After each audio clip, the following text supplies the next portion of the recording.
So about 10 years ago today, I was 6 months pregnant, walking into my doctor's office and really excited to find out the gender of my second baby. My first child was Tasneem, my girl who's sitting here, and I was really excited to know if my second baby was going to be a little sister for her or a little brother. And I walk in, and I'm there with the technician, and I'm waiting for her to tell me, it's up, but then that doesn't happen. And I'm waiting, and then I grow a little impatient, and it felt like I was waiting for days in those minutes. And then she finally says, it's a girl, but there's a lot of things we're concerned about. And the doctor quickly walks in, and she says the same thing. She says, it's a girl, but it looks like there's a brain issue, a spinal cord issue, a lot of other issues, and you need to get checked out immediately. And that's when my journey with my daughter started. And after that, it was appointment after appointment, and every appointment was another abnormality we were discovering in my daughter. So first, they thought that her right side wasn't growing as her left side was. Then they said that she had a curved spine. And then they said she was missing a kidney, brain issues, and every week we were discovering something else. And they set me up with a genetic counselor who was supposed to be a means of support, but unfortunately this counselor ended up being a means of pressure. And every week she would call me with the same line. Just to let you know, there's only this many days left till you can do an abortion. The next week, the same thing, and the same thing. Until it started getting to my head, and even one family member once said, maybe this counselor is right, because you can't handle it. I remember those words in my mind were bold, highlighted, italicized, all caps, everything you can think of. You can't handle it. But what's interesting is that rather than debilitating me, those words fueled me. And they gave me a drive. And I would read the verse that we're taught as Muslims to recite every night that says, God does not give you something more than you can handle. So that drove me to my prayer mat. And I made this prayer and I said, God, if I cannot handle it, then you above anyone knows that I can't. And if I indeed can't, then you decide without me having to do anything. But if I can handle it, then give it to me, and I know if you're going to give it to me, I will be able to thrive through it. And that was my prayer every single night. And that conviction that God won't give this to me unless I can thrive through it made me go to the Quran more and more. And I was like a hungry person looking for divine reassurance. And I remember at one point, I came across the words of God where he says, "O Mary," the mother of Jesus, God is speaking to her. He says, "O Mary, we have chosen you, purified you, and chosen you to be above all women of the world." And I read it, and I read it again, and I read it again. And I said, maybe just like Mary was chosen to be this person for God, maybe he's choosing my daughter for this certain path in life. So I felt like my daughter was chosen for whatever syndrome she was going to be born with. And that made me name her Mary, or in Arabic, Maryam, because she was my chosen one, my Mary, or my Maryam. And indeed, her name was confirmed after she was born, because we found out just days after her birth that she was born with a very rare syndrome called child syndrome. And only about 60 people in the world have ever had child syndrome. And it's basically a rare syndrome where half the body didn't grow, so indeed her right side was smaller than her left. She has a smaller right hand, a smaller right leg, a smaller right foot. She has a skin disorder, she's missing a kidney, she can't hear on the right side, and a few other health concerns. But because I was like, God, I can thrive through it because you gave it to me, it only pulled me closer to him despite everything going on. So she was my Maryam, my chosen one. And as I was learning to be a mother of a special needs daughter, and not just a special needs daughter, but medically complex, because soon enough at 8 months old, her lung collapsed, she needed a tracheostomy, a ventilator, a GJ tube, which she still has until today at 9 years old. And despite all of those complexities, God's words stayed as my anchor. And because they were my anchor, I was so obsessed with Mary in the Quran, because I named my daughter Maryam. So one day I was reading the chapter of Mary, and God tells us where Mary arrives at a palm tree in pain. And she's in pain and she says, "Oh God, I wish I had died before this. I wish I was long forgotten." But then immediately God reassures her and tells her, "Oh Mary, shake the palm tree." I remember being so captivated by the scene.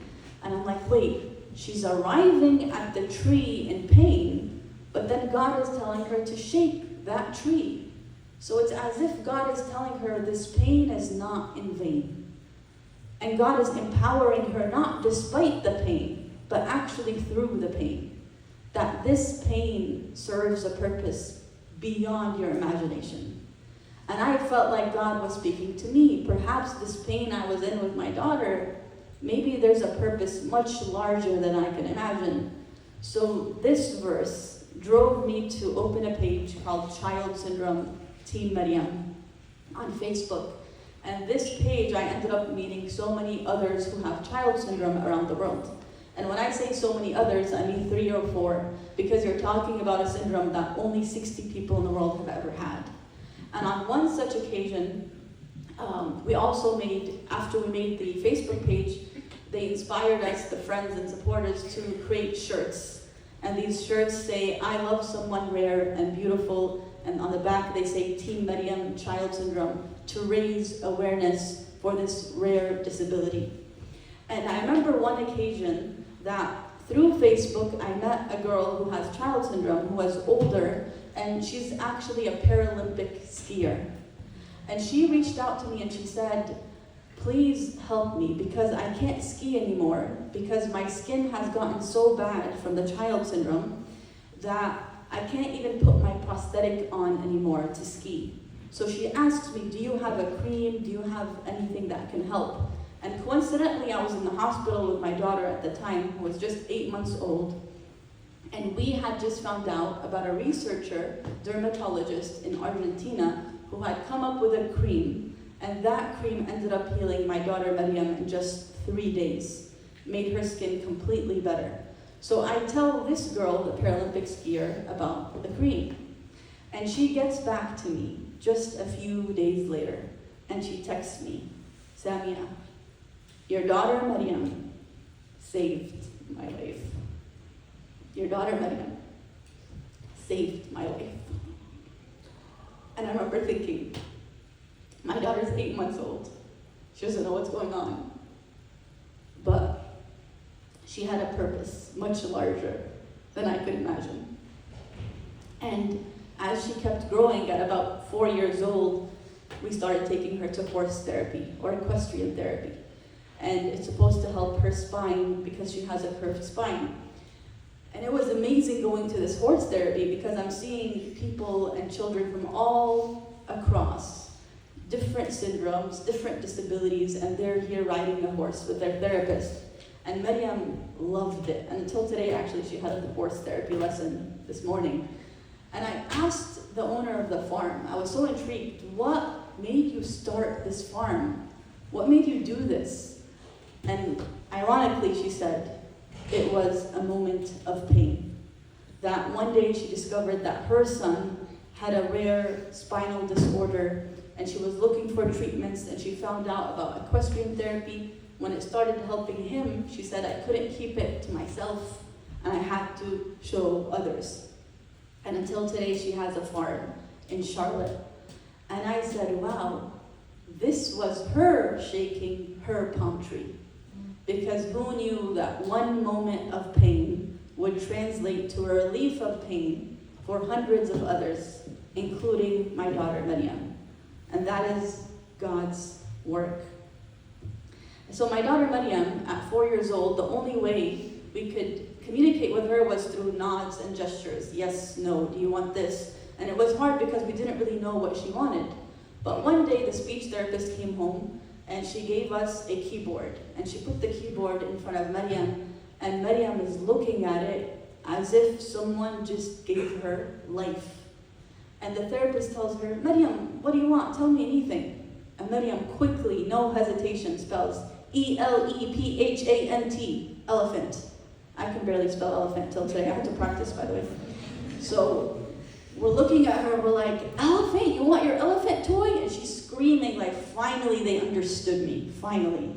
So we go and get her elephant toy, we give it to her, and then she's on a roll. She's like, car, and she points outside. Garage, spells it perfectly, by the way, points to the garage door. And she's just typing everything she knows. And we had no idea this was all inside of her, spelling it perfectly. And until today, she's 9 years old today, she's very specific and she's very meticulous about not missing the period. She knows the difference between there, and there, which were always confusing. She'll be quick to correct me. So feel free, if anybody's in English, send her your essays, she'll correct it. So basically, she'll text me and tell me, Mommy, take me to the library, but without a car seat and without a seatbelt.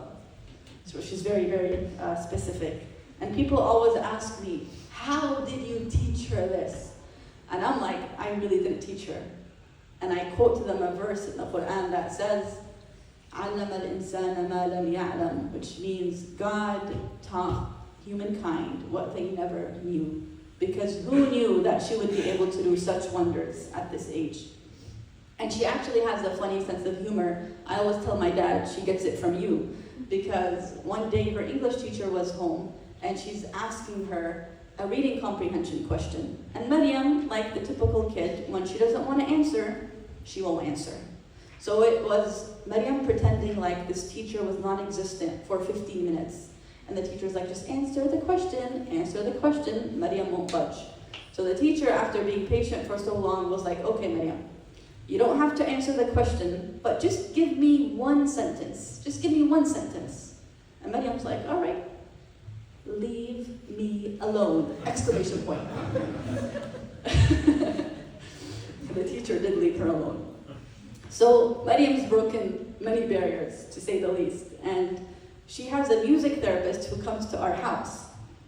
And this music therapist came a few weeks ago and she told Maryam, we're gonna write a song together. We're gonna compose it. I'll do the guitar, you do the drumming, I'll do the singing, you write the lyrics.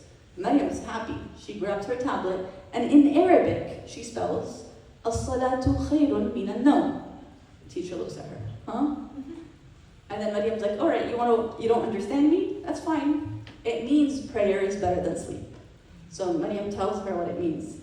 And then the teacher's like, okay, but I still can't say that Arabic word. Maryam again, no problem, quickly goes on YouTube, types As-salatu khayrun min an-nawm, finds an audio of someone saying As-salatu khayrun min an-nawm, puts it on Ashley's ear, the therapist, and she's like, here, repeat this. And Ashley's repeating it over and over again until 5 minutes later, Ashley's ready, and she's like, all right, As-salatu khayrun min an-nawm. It means prayer is better than sleep. What else do you want to write? And by the way, that's a phrase that Muslims say in their morning prayer. So in our first prayer of the day, it says in the adhan or in the call to prayer, which you'll hear today, but you won't hear that part because this part is only for the morning prayer that says prayer is better than sleep. So Maryam decides to write about that, and then she says, God gives me gifts, God gifted me the adhan or the call to prayer, and I love praying. So indeed, they composed a whole song with Maryam's lyrics, and with Ashley saying As-salatu khayrun min an-nawm, and with Maryam drumming in the background and Ashley playing the guitar. And one day it will go viral, so Spotify, watch out. And these moments, when I see such wonders, I remember something my teacher always says, this girl is a sign from God. She indeed is a sign from God. The last story I'll share with you is, you just mentioned that it's the month of Ramadan. the month of Ramadan is not just about fasting, but it's also about connecting to God's words, to the Quran. And because of this, many mosques in the country and all over the world will have a Quran competition in Ramadan to encourage kids to memorize. And as we heard, the brother open with the recitation of the Quran. Usually Quran is recited orally. That's the tradition. It's an oral tradition, oral recitation. So this Quran competition is about kids memorizing orally. And I usually put my older daughter Tasneem in it, and she recites beautifully. But because Maryam had broken so many barriers already, when I saw the Quran competition flyer for this Ramadan, I was like, Maryam's going to be in it. Maryam's going to memorize. She might not be able to verbally recite, but she'll do it her way. And indeed, she did, because she memorized the first chapter that we know of, at least. God knows how many chapters she already knows, but she memorized the whole chapter, which is 25 verses consecutively. And we just tested her like 3 days ago at her grandparents' house with her cousins and my other daughter. And she put in order, we gave her basically the verses in a puzzle, and it was unscrambled, and she had to put the verses in order from beginning to end by herself. And she did all 25 verses in a matter of 5 minutes, all by herself. So she memorized her own way. And moments like these remind me of a verse that I feel like has been my theme in my journey of parenting Maryam. And it's a verse where God says He is the one who sends the rain after they lost hope for it. And He spreads His mercy far and wide, and He is the one who protects, and He is the one who's all praiseworthy. Because one day I feel like I was the one who was about to give up. And maybe I was that person giving up on the rain. But then here was God, 9 years later, spreading His mercy far and wide in ways beyond my own imagination. So indeed, He is the protector and all praiseworthy.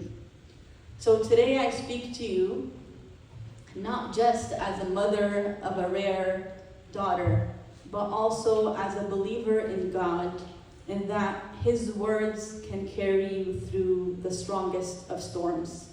And that if God can speak to me personally through my life, He surely can speak to you. And my journey with Maryam and the reassurance I found in the Quran is what indeed compelled me to start Quranic Ocean, a platform that helps people find reassurance in God's words through their storms, not just despite them. So what I once thought was going to be my biggest storm actually ended up leading me to my strongest anchor. All praise and thanks to God. Thank you so much.